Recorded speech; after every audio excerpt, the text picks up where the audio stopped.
तो दोस्तों स्वागत करता हूँ आपके अपने यूट्यूब हेलो दोस्तों, स्वागत करता हूँ आपके अपने यूट्यूब चैनल स्टडी टीम में। तो आइए स्टार्ट करते हैं आज की क्लास। आज की क्लास में हम पढ़ेंगे वर्ग वर्गमूल और घन घनमूल के बारे में। ठीक, स्क्वायर स्क्वायर रूट क्यूब और क्यूब रूट के बारे में। तो पहले देखते हैं कि वर्ग वर्गमूल घन घनमूल में कितने प्रकार के क्वेश्चन हमसे पुटअप कर सकता है। तो देखिए,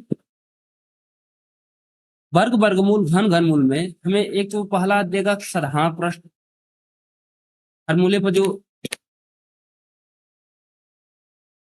संख्याओं का वर्ग निकालना, वर्गमूल निकालना, घन निकालना, घनमूल निकालना, ये पहला टाइप हमारा क्या रहेगा? साधारण प्रश्न। फिर रहेगा वर्गमूल पर विशिष्ट प्रश्न। तो वर्गमूल के विशिष्ट प्रश्न तो आपको बता दिया गया है इसमें।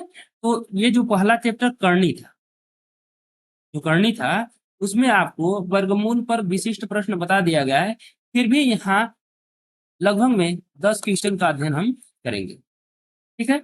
जब अज्ञात राशि का मान ज्ञात हो करना हो, तो जब अज्ञात राशि दिया रहता है और उसका मान ज्ञात करना रहता है और वहां वर्गमूल का चिन्ह लगा रहता है, तो इस कंडीशन में हम उसका मान कैसे निकालेंगे, ये हम आज अध्ययन करेंगे। फिर हम पढ़ेंगे वर्गमूल पर भिन्नात्मक प्रश्न। वर्गमूल पर भिन्नात्मक प्रश्न, इसका अध्ययन हमने घातांक और करने में भी कर लिया था, लेकिन यहाँ हम क्या करेंगे, इसके विषय में और जानकारी लेंगे और इससे संबंधित 10 क्वेश्चन और करेंगे। फिर वर्गमूल पर जोड़ घटाव पर आधारित प्रश्न भी आता है, गुणा और भाग पर आधारित प्रश्न आता है, इसका अध्ययन करेंगे। फिर वर्गमूल पर इबारती प्रश्न भी आते हैं, इसका अध्ययन करेंगे। वर्गों के योग और अंतर पर आधारित प्रश्न बहुत महत्वपूर्ण है, और घनों के योग और अंतर पर आधारित प्रश्न इसको देखेंगे। फिर वर्गमूल एवं घनमूल दोनों को मिक्स अगर दिया रहता है, मिक्स करके अगर प्रश्न पूछता है, तो हम लास्ट में उसका अध्ययन करेंगे। तो सबसे पहले हम जानेंगे क्या कि वर्ग क्या होता है। वर्ग क्या होता है, वर्गमूल क्या होता है, फिर हम पढ़ेंगे घन क्या होता है और घनमूल क्या होता है। सबसे पहले हम अध्ययन करेंगे कि इसका वर्ग और वर्गमूल का, उसके बाद क्या करेंगे और घन और घनमूल का अध्ययन करेंगे। ठीक, हम यही जानेंगे कि वर्ग, मूल और करनी में क्या अंतर है। वर्गमूल और करनी में अंतर भी हम देखेंगे कि वर्गमूल और करनी में क्या अंतर होता है। आइए स्टार्ट करते हैं। देखिए, वर्ग परिभाषा इसका क्या दिया है, किसी संख्या का उसी संख्या से गुणा करने पर जो गुणनफल प्राप्त होता है उसे उस संख्या का वर्ग कर। क्या कहने का तात्पर्य है, कह रहा है कि किसी संख्या का उसी संख्या से, जैसे कि हम मान ले रहे हैं कि ये संख्या हमारा ए है, इसी में ए से हम गुणा कर देंगे तो ये हमारा कहलाएगा, ये हमारा संख्या कहलाएगा। इसको लिखने का तरीका यही है कि एक स्क्वायर भी लिख सकते हैं। ये क्या होगा हमारा, ये होगा हमारा वर्ग संख्या।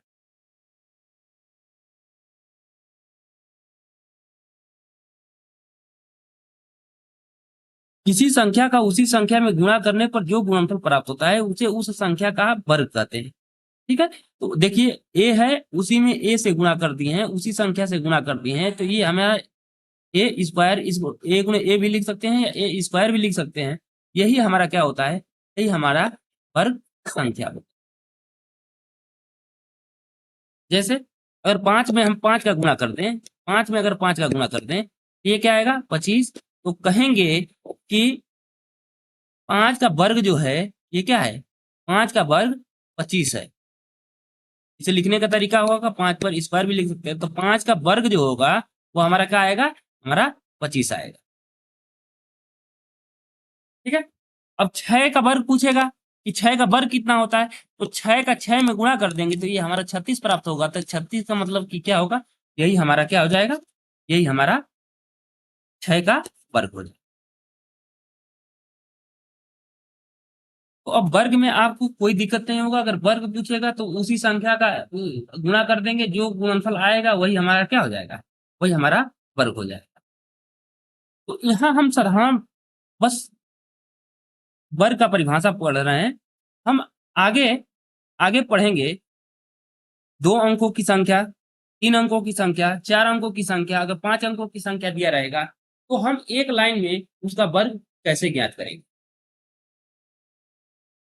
जब 2 अंकों की संख्या, 3 अंक, 1 अंकों की संख्या का तो आप याद कर चुके होंगे, क्योंकि 9 तक होता है तो 9 9 का वर्ग जानते हैं कि 81 होता है। उसके बाद 2 अंकों का 99, 10 से लेके 99 तक, 3 अंकों का 100 से लेके 999 तक, 4 अंकों का 1000 से लेके 9999 तक। ये जितनी भी संख्याएं होंगी इसका हम वर्ग एक लाइन में कैसे ज्ञात करेंगे, हम उसका अध्ययन करेंगे।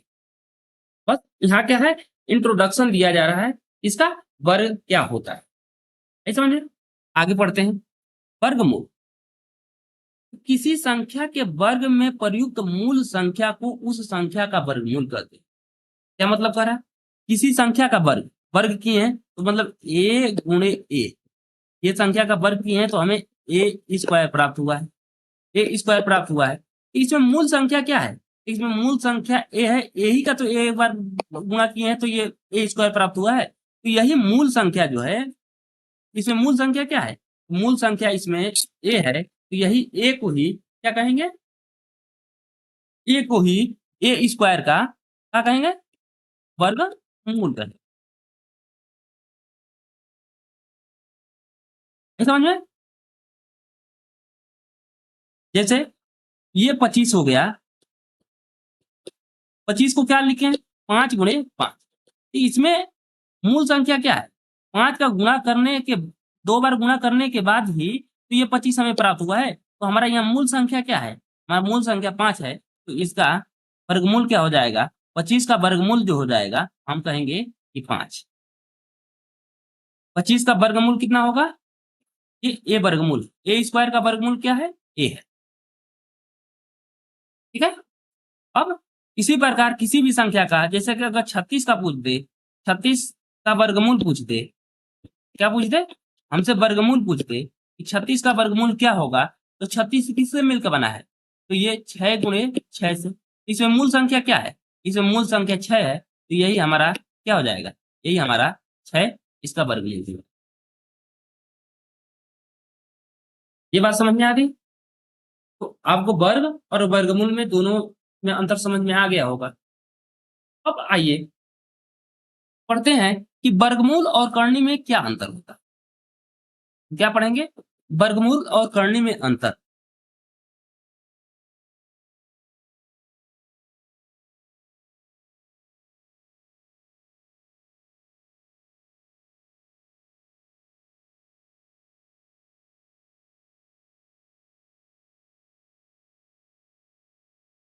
करनी और वर्गमूल, तो आपको करनी बताया गया था, तो करनी क्या है, वर्गमूल करनी का एक रूप है। वर्गमूल जो है वह करनी का ही एक रूप है। क्यों, करनी का चिन्ह आपको बताया गया था कि करनी का ये चिन्ह है। अब वर्गमूल का भी चिन्ह क्या होता है, वर्गमूल का चिन्ह ये होता है। अब करनी का मतलब ये होता है कि यहाँ 1 2 3 4 5 6 7 8 9 10 कोई भी संख्या यहाँ हो सकता है, अंडर रूट के अंदर यहाँ कोई भी संख्या हो सकता है, लेकिन वर्गमूल में केवल और केवल यहाँ 2 ही होता है। तो कह सकते हैं कि जो है, जो वर्गमूल है करनी का ही एक क्या है, भाग है, एक विशिष्ट रूप है। अगर यहाँ कोई भी संख्या रहती है, यहाँ एक्स वाई जेड कोई भी संख्या रहती है, तो ये कहा कहलाएगा, ये कहलाएगा हमारा करनी। लेकिन यहाँ केवल और केवल यहाँ अगर 2 रहेगा तो हम कहेंगे कि ये क्या है, हमारा वर्गमूल। तो हम कह सकते हैं कि करनी का एक विशेष रूप ही क्या है, हमारा वर्गमूल। यहाँ करनी का परिभाषा बताने की जरूरत है नहीं, क्योंकि घात घातांक और करनी में करनी की परिभाषा आपको अच्छे से बताया गया है, डिफाइन किया गया है। ठीक। हम यहाँ बस ये अंतर दिखाना चाहते हैं कि जो वर्गमूल है वह करनी का ही एक क्या है, विशेष रूप है। क्या है, यहाँ कोई भी संख्या करनी में यहाँ कोई भी संख्या रह सकती है, लेकिन वर्गमूल शब्द का प्रयोग आ जाएगा तो यहाँ केवल दो संख्या रहेगा, या इसे केवल करनी बना दिया जाता है, ये करनी का चिन्ह बना दिया जाता है, यहाँ कोई संख्या नहीं लिखा जाता है, तो समझ लीजिए कि ये क्या होता है, ये हमेशा हमारा यहाँ दो होता है। कभी कभी यहाँ दो लिखा रहेगा, कभी कभी या लगभग में 90% यहाँ आपको बस करनी दिखेगा, तो इसका मतलब मान जाइएगा कि ये क्या है, ये हमारा वर्गमूल का चिन्ह। ठीक, जब भी अगर यहाँ करनी बस दिखे, बस अगर करनी दिखे तो आप समझ जाइएगा कि ये क्या है हमारा, ये हमारा है वर्गमूल। ये बात समझ में आ गई कि वर्गमूल और करनी में क्या अंतर है। ठीक है, यही कारण है कि करनी में हम वर्गमूल से संबंधित बहुत ज्यादा क्वेश्चन हमने सॉल्व कर लिया है। जो हमारा 10 टाइप है उसमें से 3-4 टाइप का जो क्वेश्चन है हमने करनी में ही अध्ययन कर लिया वर्गमूल का। आई समझ में, क्योंकि वर्गमूल करनी का ही एक रूप है, इसलिए हम करनी में ही उसका अध्ययन कर लिए थे। अब आइए कुछ महत्वपूर्ण बातें जान लेते हैं वर्गमूल से। अब वर्गमूल में जो होता है,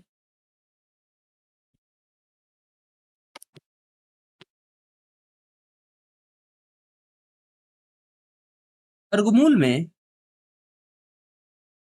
अंकों की संख्या, अगर वर्गमूल में हमें अंकों की संख्या का ज्ञात करनी हो तो हम क्या करेंगे। वर्गमूल में अंकों की संख्या अगर ज्ञात करनी है तो हम वर्गमूल में अंकों की संख्या ज्ञात कैसे करेंगे, आइए देखते हैं। आप जानते हैं कि एक अंक का संख्या हो या दो अंक की संख्या है, जैसे मान लीजिए 1, 4, 9, 25,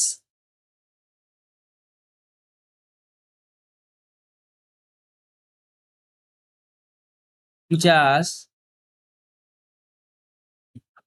81, ये एक अंक और दो अंकों की संख्या क्या है। तो हम जानते हैं कि ये 1 का है, ये 2 का है, ये 3 का है, ये 5 का है, ये 7 का है, ये 9 का है। ये कितने का वर्गमूल है, हम यहाँ तो जानते हैं कि ये 1 का है, ये 4 का है, ये यहाँ 2 का है, ये 3 का है, ये 5 का है, ये आपका 7 का है और ये 9 का है। लेकिन लेकिन अब ये तो बहुत छोटा संख्या, तो हम कह देंगे इसमें कितने अंक होंगे।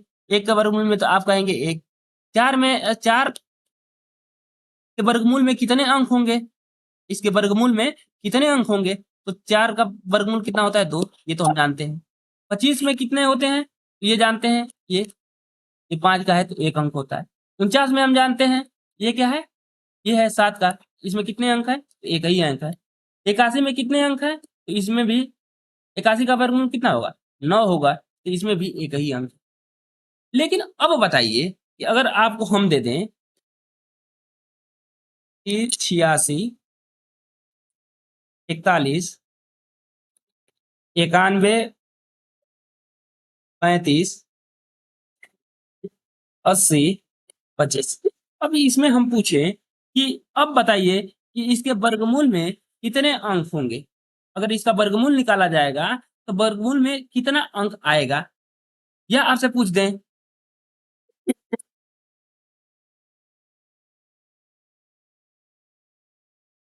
इसके वर्गमूल में कितना अंक आएगा, या आपसे पूछते हैं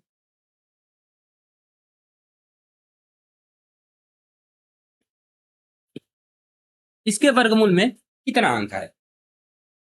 अब क्या है, अगर आप रूल नहीं जानते हैं तो क्या करेंगे, आप इसका वर्गमूल निकालेंगे, वर्गमूल निकालने के बाद देखेंगे कि कितना अंक है कितना अंक नहीं, ये तो करेंगे। लेकिन यहाँ छोटा सा नियम बताया जा रहा है, आप ध्यान दे लेंगे, ध्यान से देखिए। यहाँ क्या है, पेयर बनता है, जितना पेयर रहेगा उतना ही अंक होगा।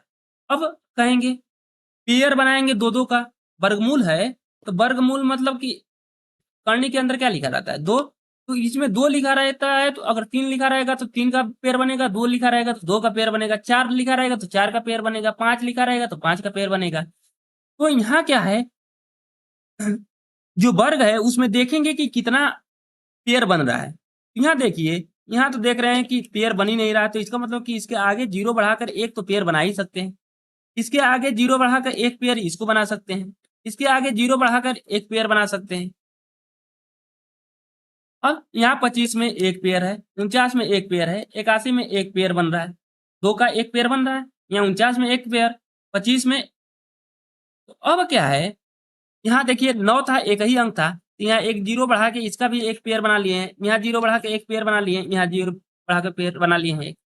लेकिन अब देखिए, अगर 100 है,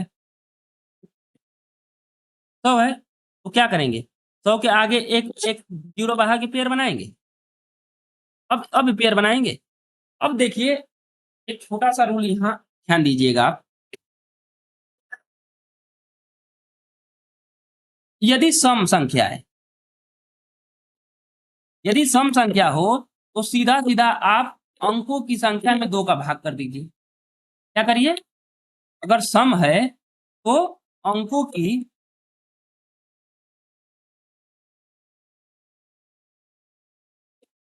की संख्या में आप सीधा सीधा क्या करिए, दो का भाग कर दीजिए। जैसे यहाँ अंकों की संख्या कितना है, दो है, तो दो का भाग कर दीजिए, तो सीधा सीधा हमें ज्ञात हो जाएगा। क्यों, ये एक दो सम है ना, जहां जहां भी सम दिखे तो उसमें क्या करिए, उसमें आप दो का भाग कर दीजिए। जैसे कि मान लीजिए 1024 हो जाए, 1024 हो गया, तो इसमें कितने हैं, एक अंक, दो अंक, तीन अंक, चार अंक, चार अंक में आप दो का भाग कर दीजिए, तो ये कितना हो जाएगा, दो। तो इसका मतलब कि 1024 का वर्गमूल निकालेंगे तो जो वर्गमूल आएगा वह दो अंकों का होगा।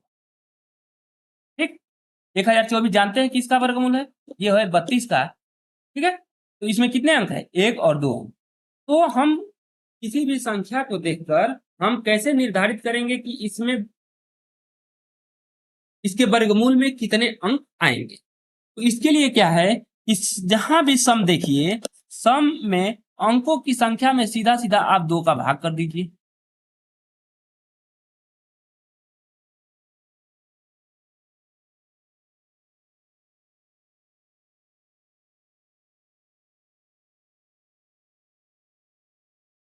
जब अंकों की संख्या में दो का भाग कर देंगे तो हमें क्या, हमें ज्ञात हो जाएगा उसमें अंकों की संख्या कितनी है। ठीक, यहाँ देखिए इस सवाल में दो, दो चार, दो छह, दो आठ, आठ एक नौ, यहाँ विषम है। एक दो तीन चार पाँच छह सात आठ नौ 10 11 12 13 14, कितना है, दो, दो चार, दो छह, दो आठ, दो 10, दो 12, दो 14। अब इसमें अंक, उसमें इसमें ज्ञात करना है कि वर्गमूल में अंकों की संख्या कितनी होगी। तो इसमें कितना है, 14 है, तो सीधा सीधा 14 अंक है, 14 में दो का भाग कर दीजिए तो कितना आ गया, 7। जब इसका वर्गमूल निकालेंगे तो ये आएगा हमारा 7 अंकों की संख्या आएगी। कितना अंकों की संख्या आएगी, 7 अंकों की संख्या आएगी। ठीक, आप इसको ज्ञात कर लीजिएगा, ज्ञात करके देखेंगे तो इसमें कितने आएगी, अंकों की संख्या 7 ही आएगी। ये तो रहा सम संख्या की बात। अगर विषम संख्या आ जाए तब क्या करेंगे, अगर विषम संख्या आ जाए और पूछे कि इसके वर्गमूल में अंकों की संख्या कितनी होगी तब क्या करेंगे, उसमें क्या करेंगे, तो अंकों की संख्या,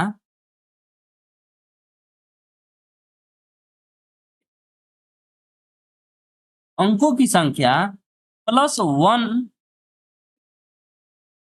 अब भागा कर देंगे दो। अगर विषम आ जाए तो उसमें क्या करेंगे, तो विषम संख्या, जो विषम संख्या आएगा, अंकों की संख्या प्लस 1, अंकों की संख्या यहाँ देखिए, मान लीजिए कि ये है एक दो तीन चार पाँच, ये पांच ही है तो विषम ही है, तो अंकों की संख्या कितनी हुई, एक दो तीन चार पाँच, अंकों की संख्या 5 हुई। 5 में एक जोड़ दीजिए, 5 में एक जोड़ेंगे तो क्या हो जाएगा, 5 में एक जोड़ेंगे तो ये हमारा हो जाएगा 6, और 6 में अगर दो का भाग करेंगे ये आएगा क्या, 3। तो इसका मतलब कि और जब इसका वर्गमूल आप निकालेंगे तो ये आएगा हमारा 3 अंकों की संख्या आएगी, 3 अंकों का ही संख्या आएगी। यहाँ देखिए कितना है, 1 2 3 4 5 6 7 8 9, 9 है। तो यहाँ क्या है, अंकों की संख्या क्या है, विषम है। तो विषम अंकों की संख्या है तो इसमें क्या करेंगे, एक जोड़ देंगे, 9 में एक जोड़ेंगे 10 होगा, 10 का आधा कर देंगे तो ये क्या हो जाएगा हमारा 5। यही हमारा क्या हो जाएगा, जो हमारा 5 आएगा वही हमारा के वर्गमूल में अंकों की संख्या होगी। अर्थात जब इसका वर्गमूल निकालेंगे 5 अंक का क्या होगा, 5 अंकों की संख्या प्राप्त होगी। आई समझ में बात। अब देखिए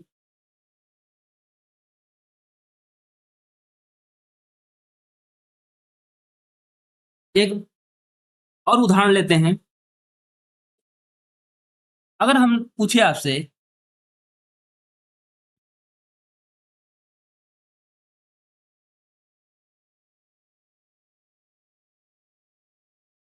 इसमें पूछें, ये बताइए आप इसमें इसके वर्गमूल में, इसके वर्गमूल में अंकों की संख्या,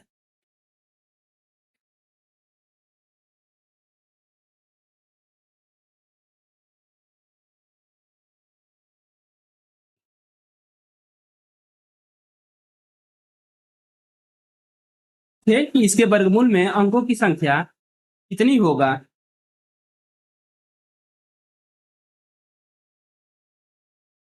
फिर पूछे आपसे,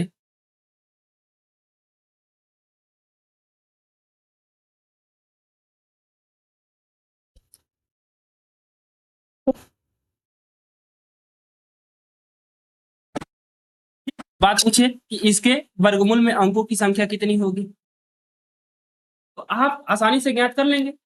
इसमें क्या आपको रूल बताया गया है कि यदि इसमें अंकों की संख्या जोड़ी ए 1 2 3 4 5 6, 6 है तो 6 में सीधा सीधा ये सम संख्या है, 6 क्या है, सम संख्या है। जहां भी सम संख्या दिखेगा तो सम संख्या के लिए क्या बताया गया है कि अंकों की संख्या 6 है तो 6 में सीधा सीधा आप 2 का भाग कर दीजिए, ये आ जाएगा 3।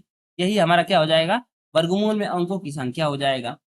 यहाँ कितना दिख रहा है, 2 2 4 2 6 2 8, ये क्या दिख रहा है, ये दिख रहा है हमारा सम। क्या दिख रहा है, ये हमारा दिख रहा है सम, कितना दिख रहा है, तो ये हमारा सम दिख रहा है आपका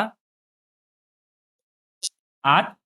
8 में क्या करेंगे, सीधा सीधा 2 का भाग कर देंगे तो हमारा ज्ञात हो जाएगा ये क्या, 4। ये जब भी इसका वर्गमूल निकालेंगे, जब भी वर्गमूल निकालेंगे तो जो संख्या होगा वह 4 अंकों की ही होगी। अब यदि आपसे पूछ दिया जाए,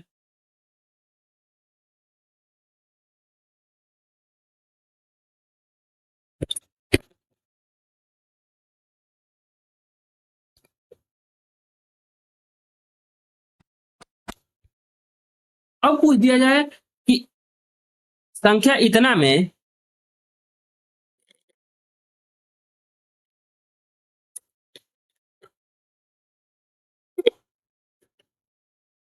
वर्गमूल में, वर्गमूल में अंकों की संख्या कितनी होगी।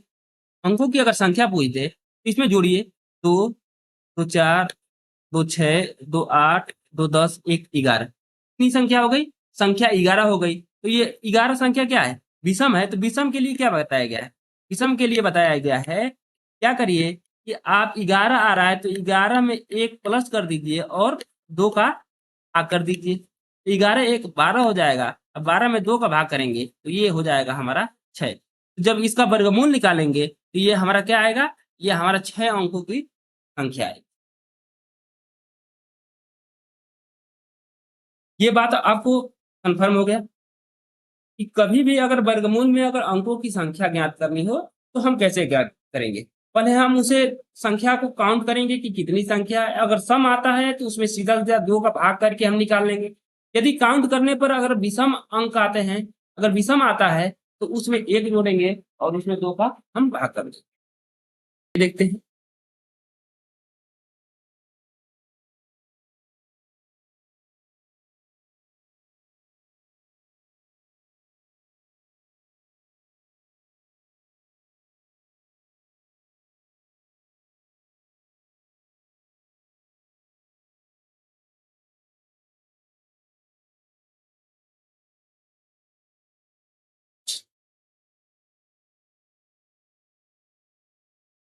आइए आइए आगे देखते हैं। अब हम पढ़ेंगे पूर्ण वर्ग के बारे में। पूर्ण वर्ग इसको कहते हैं, अंग्रेजी में क्या कहते हैं, इसे कहते हैं परफेक्ट स्क्वायर।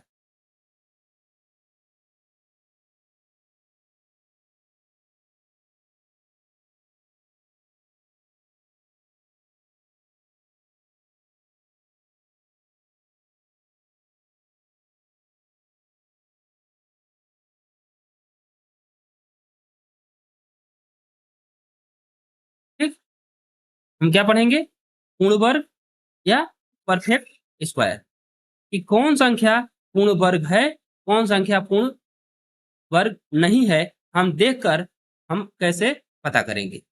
आइए इसके लिए 4 पॉइंट है। आइए पहले हम देखते हैं। 1 का वर्ग आप जानते हैं क्या होता है, 1। 2 का वर्ग कितना होता है, 4। 3 का वर्ग कितना होता है, 9। 4 का वर्ग कितना होता है, 16। 5 का वर्ग कितना होता है, 25। 6 का वर्ग कितना होता है, 36। 7 का वर्ग कितना होता है, 49। 8 का वर्ग कितना होता है, 64। 9 का वर्ग कितना होता है, 81। 10 का वर्ग कितना होता है, 100। 11 का वर्ग कितना होता है, 121। 12 का कितना वर्ग होता है,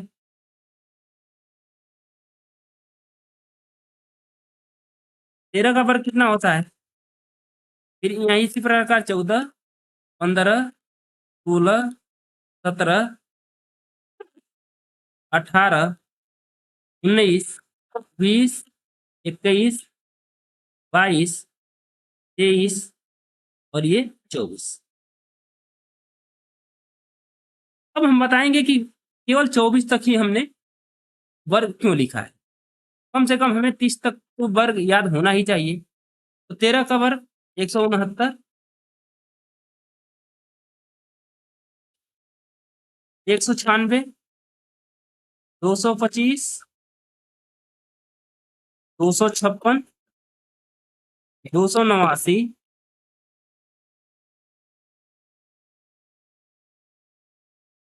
361, सॉरी 19 का 361 होता है, इसका होता है 300, ये 19 का है 361, 324, 400, 441,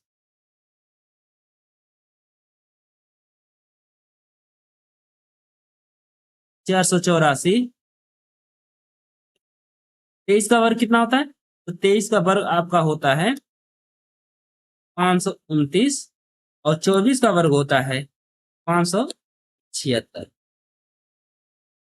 अब ये हम 24 तक लिख लिए।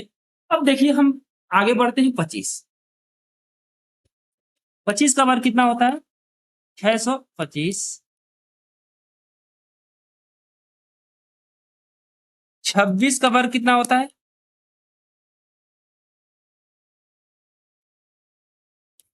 676। 27 का वर्ग कितना होता है, 729। 28 का वर्ग कितना होता है, 784। 29 का वर्ग कितना होता है,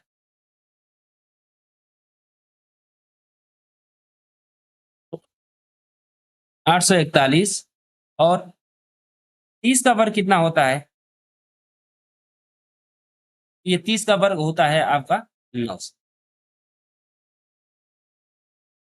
अब देखिए, अगर पूर्ण वर्ग होने के लिए हमें इकाई के स्थान पे क्या होना चाहिए, तो देखिए 1, 4, 9, 6, 5।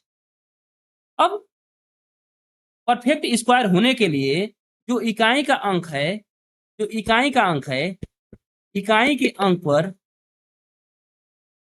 इकाई के अंक पर क्या आता है, तो हम क्या आता है नहीं पढ़ेंगे, क्या नहीं आता है। तो कहीं देखिए, कहीं भी 2 आया है, कहीं भी 2 संख्या नहीं आई। कहीं भी 2 नहीं आया है, 2 नहीं होता है। कहीं भी 7 आया है, कहीं भी 7 नहीं आता है। 2 7 3, यहाँ पहले आप 3 लिख लीजिए। 3 नहीं आता है, 7 नहीं आता है और 8 नहीं आता। जब भी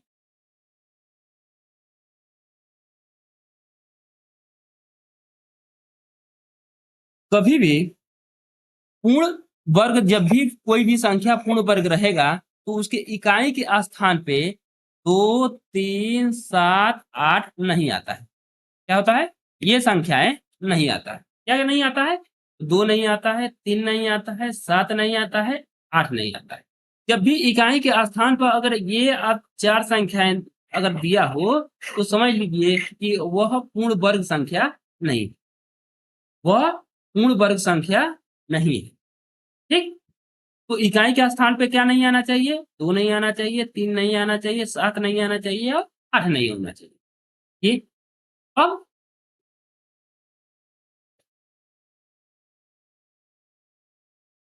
दहाई और इकाई के स्थान पे, दहाई और इकाई के स्थान पे क्या होना चाहिए? क्या क्या आना चाहिए? अब देखिए यहाँ 24 तक, 24 तक जो संख्याएं होती है, 24 तक ये संख्याएं आती हैं और 24 के बाद फिर ये क्या होता है? 24 के बाद जितनी संख्याएं हैं इकाई और दहाई का अंक, ये पुनरावृत्ति होता है। जैसे देखिए ये 25, यहाँ देखिए 25 आया है ना। अब देखिए ये क्या है? 76। अब देखिए ये 76, ये 29, देखिए 29, ये अब क्रम से उल्टा चलने लगेगा। ये 76 है, देखिए यहाँ 76, ये 29, ये 29, ये 84, देखिए ये 84, फिर ये 41, देखिए 41, फिर डबल जीरो, डबल जीरो। अगर यहीं हम 31 का निकालते, 32 का निकालते, 33 का निकालते, 31 का कितना होता है? 31 का होता है 961। कितना होता है? 961, देखिए 961। अब यहीं हम 32 का निकालते, जब 32 का निकालते, 32 का निकालते, 1000 कितना होता है? 1024 होता है। तो ये क्या है? 24, यहाँ देखिए क्या है? 24। उसी प्रकार 33 का निकालेंगे तो इकाई दहाई क्या है? 89 आएगा। उसी प्रकार 34 का निकालेंगे तो 56 आएगा। फिर 35 का निकालेंगे 25 आएगा। फिर 36 का निकालेंगे 96 आएगा। फिर जितना आगे संख्या बढ़ती रहेगी यही जो संख्याएं हैं यही पुनरावृत्ति करेंगे। कितने तक? तो 1 से लेके 24 तक जितनी संख्याएं होती है वही इकाई और दहाई पर क्या होती है? पुनरावृत्ति करती है। इकाई और दहाई वाली संख्या पर क्या होती है? वही संख्या पुनरावृत्ति करती है। इकाई और दहाई पर क्या अंक होगा? तो आप याद कर सकते थे 44, 41, डबल जीरो, 81, 64, 49, 36, 25, 16, यहाँ 09, 04, 01, यहाँ एक ही अंक है तो इसको जीरो भी बढ़ा सकते हैं। ये क्या होगा? 09 या 69, 96, 25, 56, 89, 24, 61, डबल जीरो, 41, 84, 29 और 76। ये इकाई और दहाई पर आना चाहिए। अगर 2 अंक लिया जाए, इकाई दहाई अगर 2 अंक लिया जाए तो 2 अंक में क्या क्या होना चाहिए? 01, 04, 09, 16, 25, 36, 49, 64, 81, डबल जीरो, 21, 44 और 69, 96, 25, 56, 89, 24, 61, डबल जीरो, 41, 84 और 29 और ये 76। ये अंक आने चाहिए। लेकिन ये याद करना आसान हम लोग को नहीं है। अब इतना याद करने में क्या होगी? हमें कठिनाई होगी। तो हम ये ध्यान देंगे कि जब भी इकाई के स्थान पर 1, 4, 5 और 9, जब भी इकाई के स्थान पे 1, 4, 5, 9 होगा तो दहाई के स्थान पे हमेशा क्या आएगा? सम संख्या आएगा। अगर इकाई के स्थान पर 1, 4, 5, 9 एक इसमें से कोई भी संख्या होगा 1 4 5 9 में से अगर कोई संख्या होगा तो दहाई के स्थान पे, ये दहाई के स्थान पे अगर इकाई के स्थान पर अगर ये संख्या होगा तो दहाई के स्थान पे हमेशा क्या आएगा, कोई सम संख्या आएगा। क्या आएगा, कोई भी आएगा तो हमेशा क्या आएगा, हमारा सम संख्या आएगा। ये बात समझ में आ गई। अब अगर जीरो इकाई के स्थान पर अगर जीरो हो रहा है, अगर इकाई के स्थान पर अगर जीरो आएगा तो दहाई के संख्या पर क्या आएगा, दहाई के संख्या पे भी क्या आएगा, हमारा जीरो ही आएगा। अब इकाई के स्थान पर इकलौता अगर 6 रहेगा, 6 रहेगा, तब दहाई के स्थान पे, तब दहाई के स्थान पे क्या आएगा, ये विषम संख्या आएगा। बस एक ही कंडीशन है कि इकाई के स्थान पे 6 आएगा तो दहाई के स्थान पर विषम आएगा, नहीं बाकी संख्या के लिए क्या आएगा, बाकी संख्या के लिए सम संख्या ही आएगा। जीरो के लिए आप जानते हैं कि ये क्या होगा, जीरो ही आना है। ये बात समझ में आ गई आपको। अगर जहां एक जीरो रहेगा तो जब तक जीरो का पेयर नहीं बनेगा तब तक वह संख्या क्या होगी, पूर्ण वर्ग संख्या नहीं होगी। ये बात आपको समझ में आ गई। अब देखिए, जब ये बात समझ में आपको आ गई तब दो रूल हमने पढ़ लिया। इकाई के स्थान पे क्या होना चाहिए, 2 3 7 8 अगर आएगा तो वह पूर्ण वर्ग नहीं होगा। फिर हमने पढ़ा कि यदि 1 4 5 9 अगर इकाई के स्थान पे आएगा तो दहाई के स्थान पे सम संख्या आएगा। अगर इकाई के स्थान पर जीरो आएगा तो दहाई पर भी जीरो आएगा, क्योंकि जब तक जीरो का पेयर नहीं बनेगा तब तक वो पूर्ण वर्ग नहीं होगा। ये हमने पढ़ लिया। और इकाई के स्थान पे 6 रहेगा तो ये इकलौता ऐसी 6 संख्या है, ये संख्या इकलौता 6 है जिस जो इकाई के स्थान पे आएगा तो दहाई क्या होना चाहिए, ये दहाई विषम संख्या होना चाहिए। अब आइए अब देखते हैं कि क्या ये फॉलो कर रहा है। हाँ देखिए, 1 4 5 9 के लिए देखिए ये 9 है, 9 के लिए क्या है, सम होना चाहिए। देखिए दहाई का स्थान ये का है, सम है। अब देखिए 5 के लिए देखते हैं, देखिए ये 5 है तो ये भी क्या है, दहाई के स्थान पे सम संख्या है। 4 है, या देखिए इकाई के स्थान पे क्या है, 4 है तो दहाई के स्थान पे सम संख्या है। 1 को देखिए, ये देखिए यहाँ 1 है तो दहाई के स्थान पे क्या है, 4 है, ये कैसी संख्या है, ये सम संख्या है। और बताया गया है कि इकाई के स्थान पे 6 होगा तो दहाई के स्थान पे कोई विषम संख्या होगा। देखिए 6, यहाँ देखिए यहाँ विषम संख्या है, कहीं भी 6 देखिए, यहाँ देखिए 6 है, यहाँ देखिए ये विषम संख्या है। तो दो रूल तो हमने पढ़ लिया, इकाई का स्थान पे ये अंक नहीं होना चाहिए, और इकाई और दहाई अगर 2 अंक अगर लिया जाएगा तो इनके साथ सम आएगा और 6 के साथ विषम आएगा, 0 के साथ 0 आएगा। ये हमने पढ़ लिया। अब हम पढ़ते हैं तीसरा और बहुत महत्वपूर्ण, तीसरा और बहुत ही महत्वपूर्ण। इसमें क्या होता है, पूर्ण वर्ग में जो सम डिजिट होता है, सम डिजिट अंकों का योग, अंकों का योग, ये हमेशा क्या आता है, ये हमेशा आता है 1 4 7 और 9। जब भी अंकों का योग करेंगे तो ये क्या आएगा हमारा, 1 4 7 9 ही आएगा। आइए हमारे सामने संख्या है, आइए हम जोड़कर देख लेते हैं। यहाँ जोड़ेंगे तो ये हमारा 1 आएगा, यहाँ जोड़ेंगे 4 आएगा, यहाँ जोड़ेंगे 9 आएगा, यहाँ जोड़ेंगे हमारा 7 आएगा। अब देखिए इन्हीं का पुनरावृत्ति होगा, 5 2 7, देखिए 7 का पुनरावृत्ति हो गया, 6 3 9, देखिए 9 का पुनरावृत्ति हो गया। जोड़ेंगे 9 4 13, 13 तो इसी तरह लिखेगा। और सम डिजिट का अंकों का योग का मतलब होता है कि जब तक एक अंक ना आ जाए तब तक जोड़ते हैं। तो यहाँ जोड़ेंगे तो ये क्या होगा, 9 4 13, 13 3 1 जोड़ेंगे तो 4 होगा, देखिए ये 4, ये 6 4 10, 10 इनको जोड़ेंगे 1 आ गया। तो ये क्या है, जब भी अंकों का योग करेंगे तो हमारा क्या प्राप्त होगा, 1 4 7 और 9 ही बराबर। जब भी अंकों का योग अगर किया जाएगा तो 1 4 7 9 आएगा। अगर 1 4 7 9 नहीं आता है अंकों का योग तो हम कहेंगे कि वह संख्या पूर्ण वर्ग नहीं। कहते हैं पहला रूल हमने पढ़ लिया, इकाई के स्थान पे 2 3 7 8 कभी नहीं आएगा। हमने पढ़ा इकाई और दहाई के स्थान पे यदि इकाई के स्थान पर 1 4 5 9 होगा तो हमेशा दहाई के स्थान पे सम संख्या आएगा। अगर इकाई के स्थान पे 0 है तो ये 0 ही आएगा और इकाई के स्थान पे 6 है तो ये हमेशा क्या होती है, दहाई के स्थान पे विषम संख्या आएगा।